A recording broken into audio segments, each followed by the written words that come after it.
Assalomu alaykum qadrdonlar.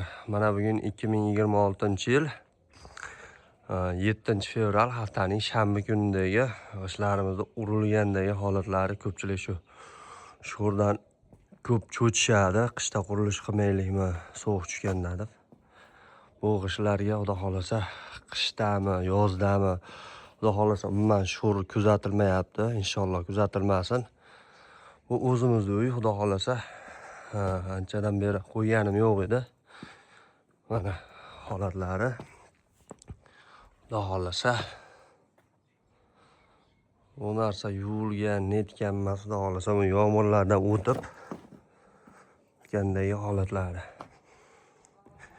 G'ishtlarimiz standart holatda 6-12-25 razmerlari. Ranglari ko'rib turganlaringdek qizil sariq atlasni holatda. Hozirgi kunda bundan ko'ra sariq chiqyapti g'ishtlarimiz.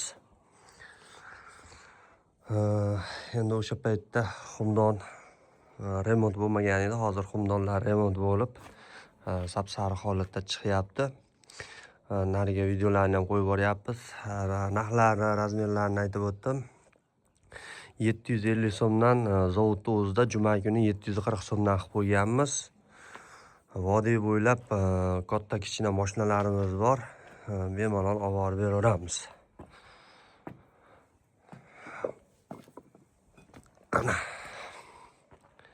Hamma yoqdagi holati. Batafsil ma'lumot olish uchun pastdagi raqamlarga bemalol aloqaga chiqaverasizlar. Vodiy bo'ylab eng arzon narxlarda yetkazib beramiz. Ko'rib turganlaringdek sizlarga yaqindan ko'rsataman. Turpoqda sho'r bor. Lekin xudo xolasa g'ishtga o'tgani yo'q. Imkoniyat darajasida yaxshi turpoqda ursalaring, sho'rlamaslik darajasi bundan ham yuqori bo'ladi. Ba'zi bir turpoqlar mana sho'r bo'ladi. Buni sho'ri ham g'ishtga urishi mumkin. Hozirgi holatda umuman urgani yo'q.